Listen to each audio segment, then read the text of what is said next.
Hi, everyone, and thanks for tuning in to today's episode. I'm Dr. Stephen Popp, head of school, and this is The Curiosity Corner, a podcast about the John Cooper School, where we explore the stories that make our school community special. From celebrating student achievements to exploring the big ideas shaping the future of learning and innovation, we're here to spark curiosity and foster connections in our community. Each episode, we will glean from the experiences of students, alumni, educators, thought leaders, and lifelong learners to demonstrate the power of curiosity in our pursuit of wisdom. We have some exciting topics to cover, so thank you for joining. Hi, everyone, and thanks for tuning in to today's episode. I'm Dr. Stephen Popp, head of school, and this is The Curiosity Corner, a podcast about the John Cooper School, where we explore the stories that make our school community special. And I am most excited to have as our guest today, Mr. Cliff Justice, current Cooper parent and trustee. Cliff, it's great to see you today. It's great to see you too, Steve. I'm glad to be here and excited to have this conversation. Well, great. Well, tell us a little about your family's affiliation to Cooper. Well, we started at John Cooper School in 2013 with our oldest boy, Danny, and he started in kindergarten. We've got Connor as a fourth grader now. Danny's a junior. It's been a fantastic experience all the way through. From the first year as a kindergarten parent, I knew we found the place that we wanted to raise our kids.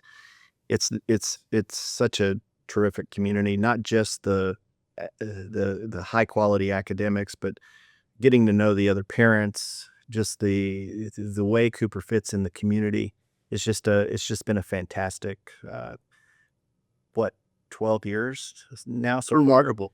Yeah, and we've got another 9 years to go. We're going to be here for a long time. Well, and we are excited about that, and I'm also really excited to continue working with you as a trustee. Tell us a little bit about your work as a on the Cooper Board of Trustees. Well, I was fortunate enough to be asked to join the Board of Trustees. I guess I'm in my second year as a trustee. It's just it's terrific to be able to support the school and offer guidance to the school, work with the other trustees. The school is just fortunate to have not myself excluded, such a tremendous board of trustees. Yeah, I agree. And, one thing that I value about our work together and getting to know you is your strategic acumen, the strategic lens that you bring, because this is a complex world in which we're living in. We've talked before about the VUCA world, right? Volatile, uncertain, complex, and ambiguous. And sometimes when that's being tossed around, it always seems like, we have to throw our hands in the air because it's just too much. But actually, I think these are four distinct challenges that require different strategies. And that strategic lens is really important in today's dynamic landscape. Tell us a little bit about, in your work, how you utilize that strategic lens and how do you foster strategy? Mm-hmm. Well, I'm the head of enterprise innovation at KPMG for the firm.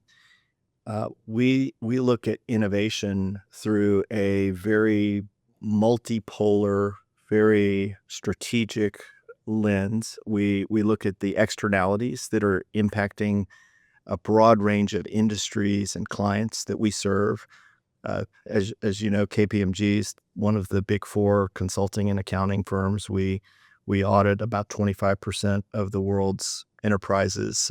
We offer consulting services across a wide range of technology and business to 75% of the world's companies, about 300,000 employees globally.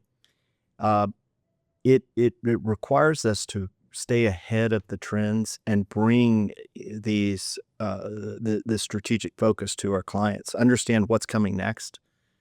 Enterprise innovation at the firm is really designed to provide the platform for our clients and our partners and our employees to develop the next big thing, to understand the signals from the noise and develop these ideas that are going to help them take their clients to the next level. So we look at these frontiers of innovation, whether it's AI or blockchain or this emerging space economy or advanced manufacturing. These frontiers of innovation that are really changing our world. And you mentioned VUCA. the geopolitical climate is changing at a pace that we have never seen. In fact, the pace of innovation is a challenge in and of itself. In fact, we're going to see more innovation in the next 5 years than our ancestors saw from 1900 to 1960. So think about the Wright brothers Mm-hmm. and the Model T Yeah. to uh, putting a person in orbit.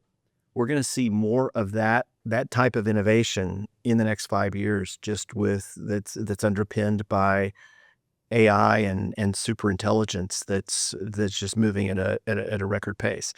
So being prepared for the pace of change is one of the biggest challenges that anybody can face. So a firm like KPMG is undergoing a lot of change.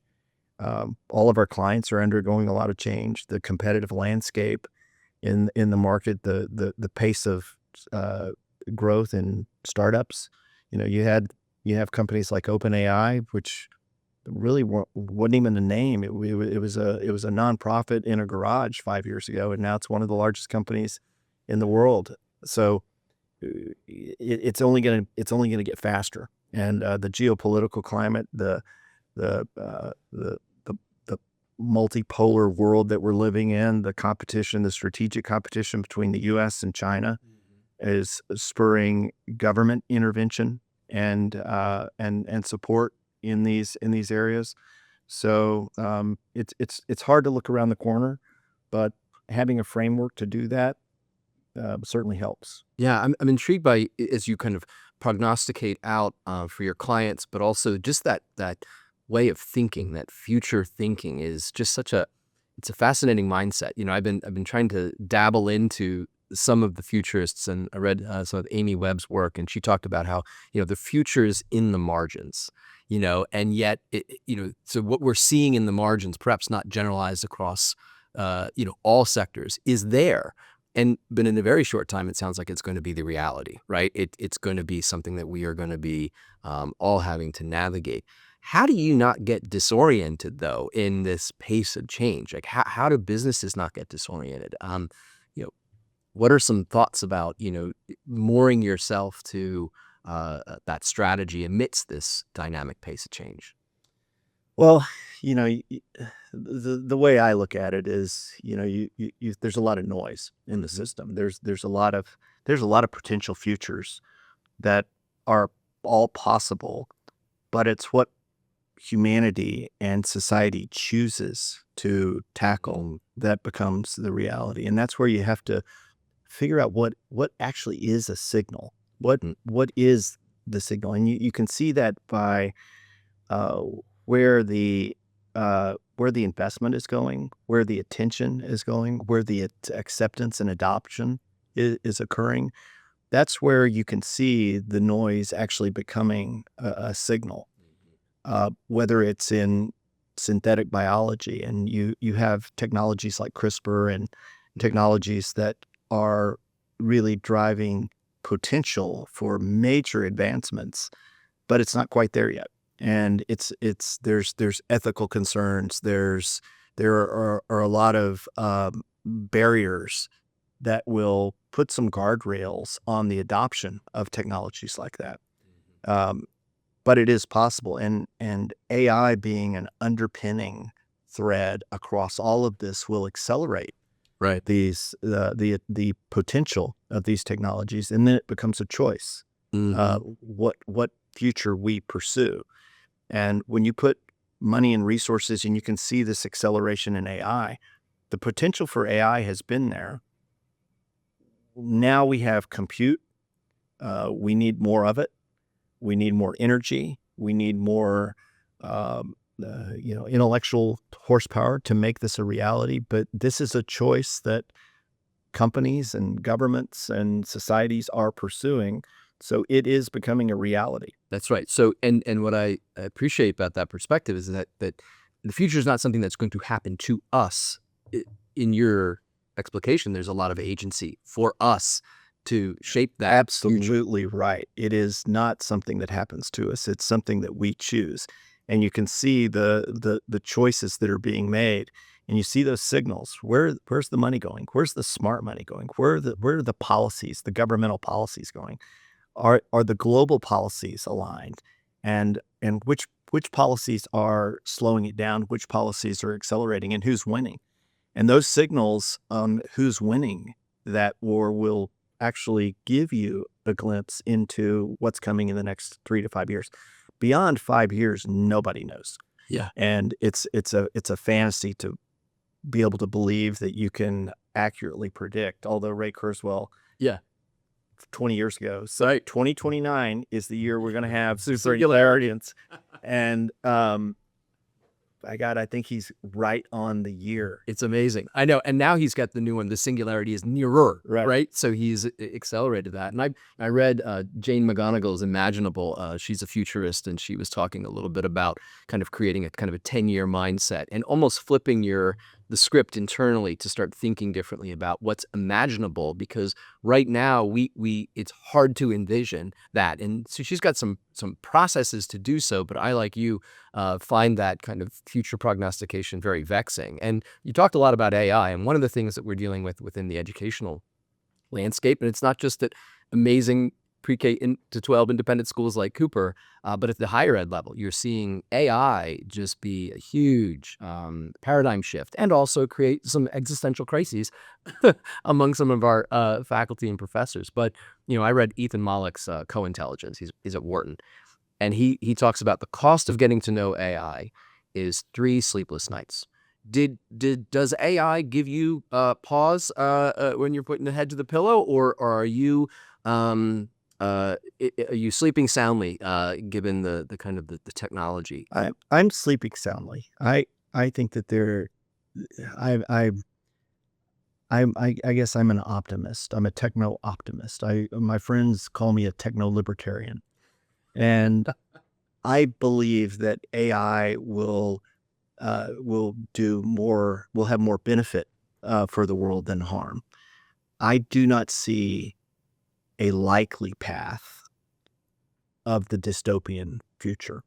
I believe it never has happened that way. If you look at all the science fiction films going back to the 1950s, it all predicts a dystopian future. If you look at Running Man, or Oh yeah, from the 80s, they're talking one of about my favorites. 2025 and 2019, where we're in this dystopian future.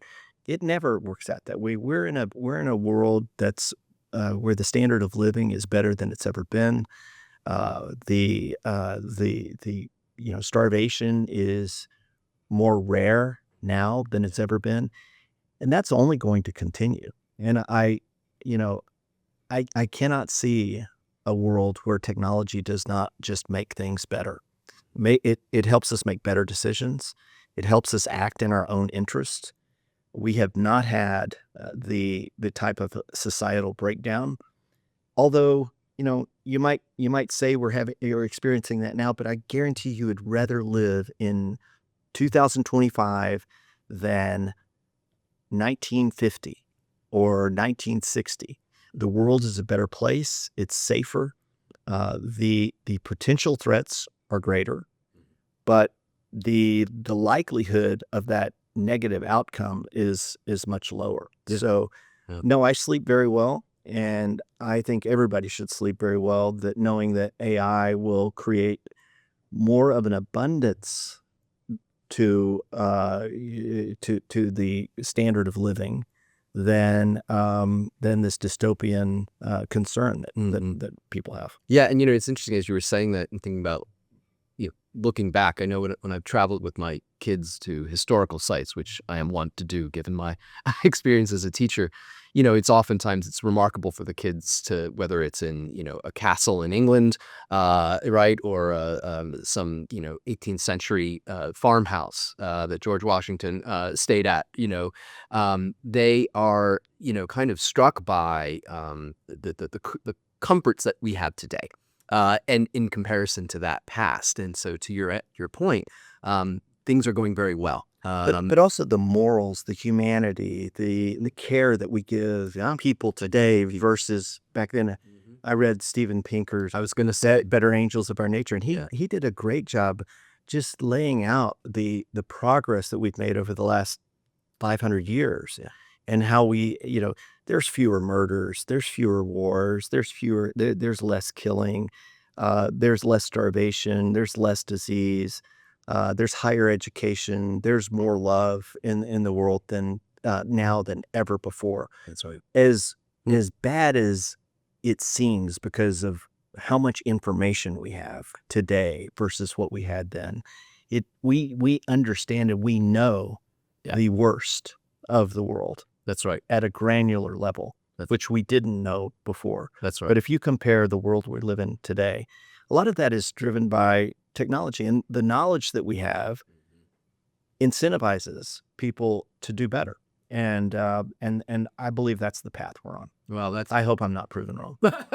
well, I will say, and I read some of Pinker's work too, and I think I always abide by Lincoln's "Better Angels of Our Nature" as well, and I think in from a historical context, when people talk about the political rancor and the animus, and they say, well, it's a little different than 1862, in that regard here in this country. That said, there are some pressing challenges, and what I think I'm gleaning from our conversation is the importance of human agency and our decisions and our efforts to care for each other, to work forward together to solutions, and to utilizing technology to make our lives better. And that's truly inspiring. And so you have an array of folks working for you and with you.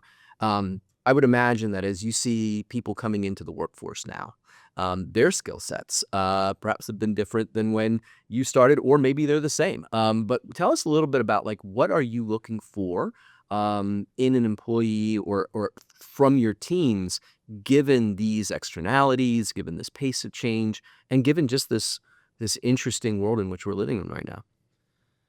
The you know the number one skill that I look for in innovation is exceptional intelligence and curiosity, and the courage to actually execute on that knowledge.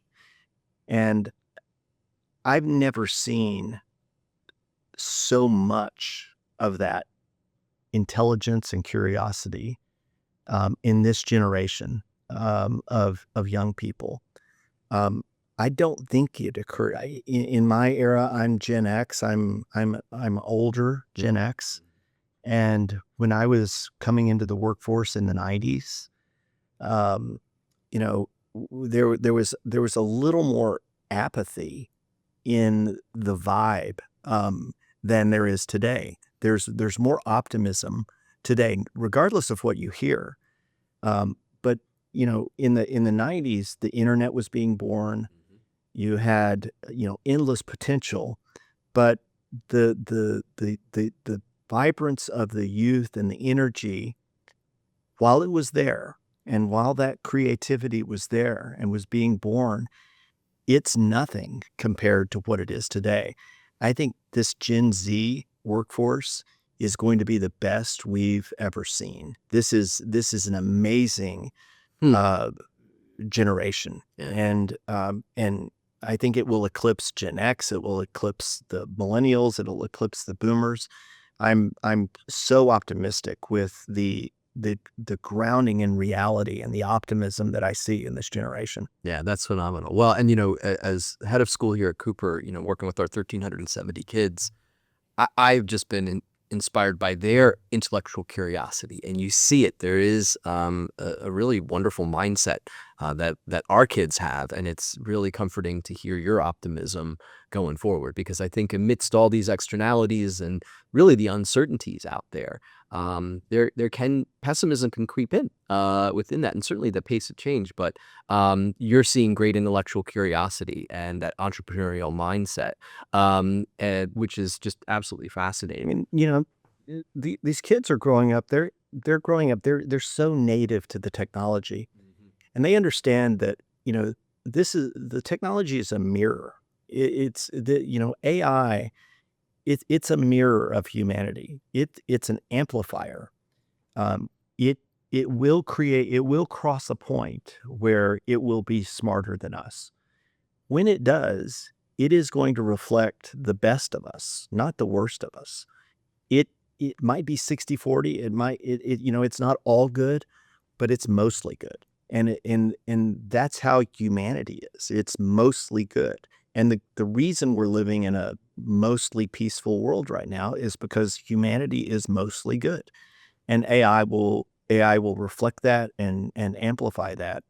And that's why I'm mostly optimistic. And the kids that are coming out into the world today, they understand that they understand that, yeah, it can be used for bad, but it can also be used to counteract the bad.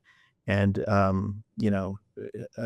good defense is what wins championships, and that's what we're looking for. When you're thinking about how, what happens if it gets in the hands of the bad guys, well, don't worry about it, because it's in the hands of the good guys, and it's stronger. The defense is stronger than the bad offense, and that's why we're mostly safe, we're mostly secure, we're mostly stable. Even though there are pockets of instability around the world, the dramatic cyber attack has never happened because the defense has always been stronger. Mm-hmm. That's really comforting. It's comforting. I just knocked on wood as well to make sure. But well, Cliff, it's been really wonderful talking with you, and I will say your optimism is inspiring, and I think it's certainly that lines up with what we see here at Cooper. And I'm just excited to continue our conversations. At Cooper, we're looking forward to the future of our kids, and how we can prepare them for a skill set. With a skill set that's going to help them for a life of learning. And we're just grateful to have your expertise here on our Curiosity Corner. And before you go, though, I would love to ask you, because I'm a bibliophile, I just would love, I'm always looking for a good book. So is there a book that you would recommend that you're reading right now that would Mm. be of interest to the audience and or me? I'm reading 0 to 1 by Peter Thiel.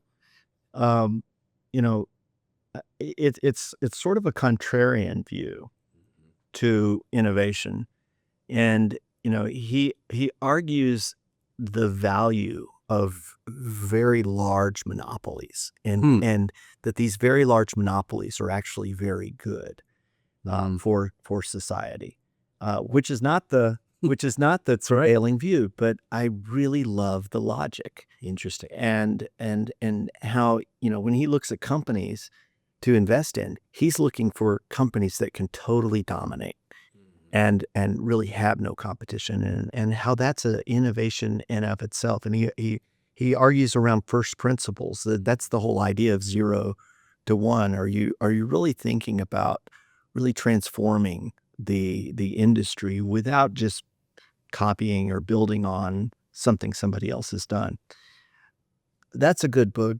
And I always go back to the Walter Isaacson book. If you really want to Yeah. understand what's in the mind of these innovators, I don't think there's a better author and a better biographer than Walter Isaacson.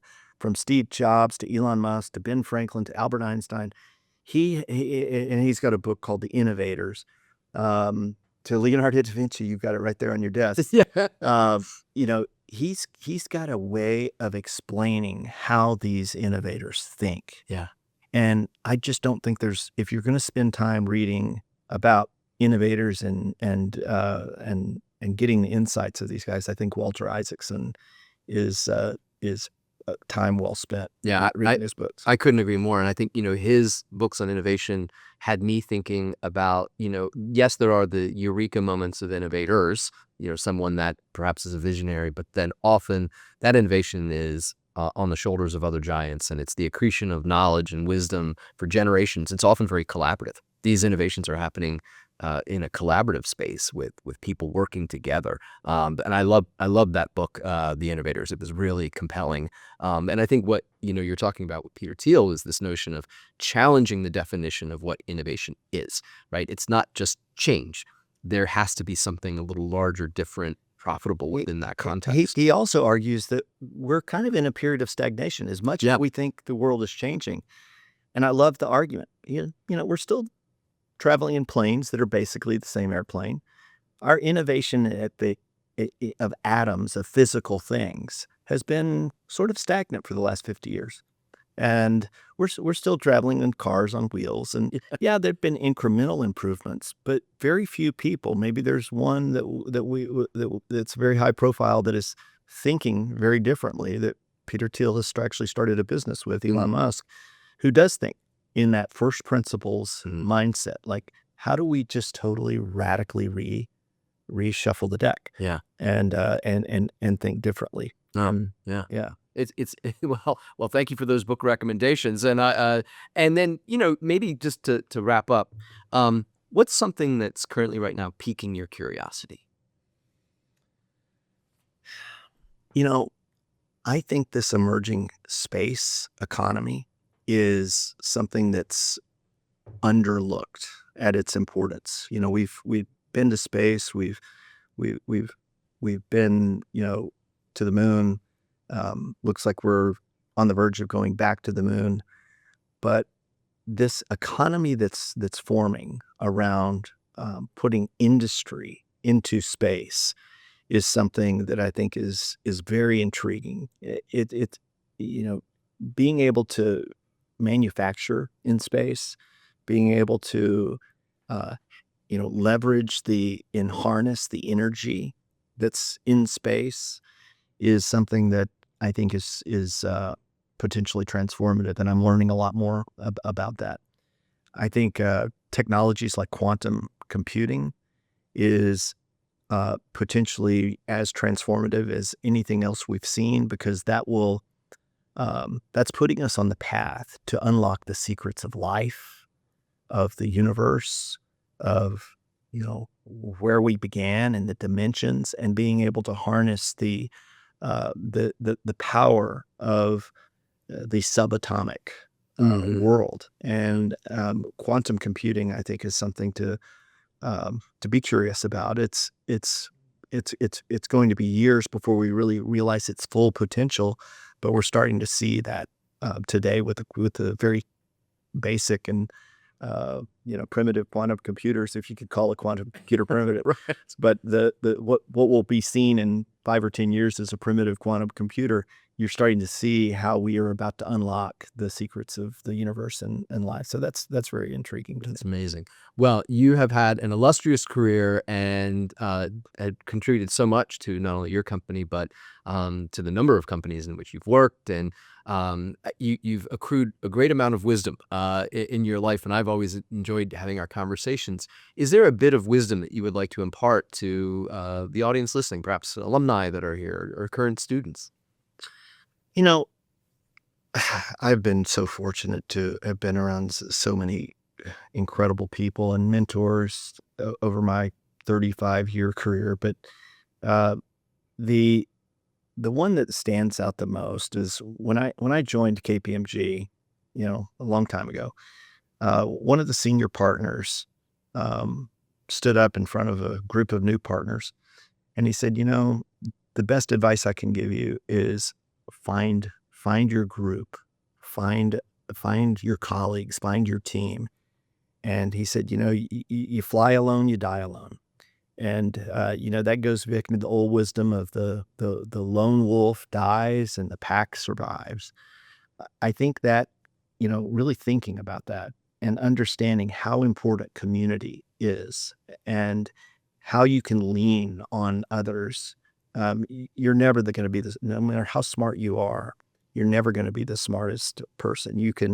If you have your team and your pack and your colleagues, and you develop that trust and you don't violate that trust, that can stay with you for your whole career. I'm fortunate to have that type of group around me within KPMG, outside of KPMG, here in the community, and I rely on that my colleagues and my friends for just about everything, and I hope I'm reliable to them. So I think that's probably the best advice I've ever had.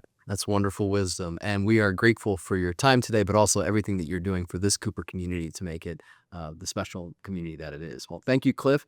And we hope you all come back to the next Curiosity Corner. Thank you for joining us today.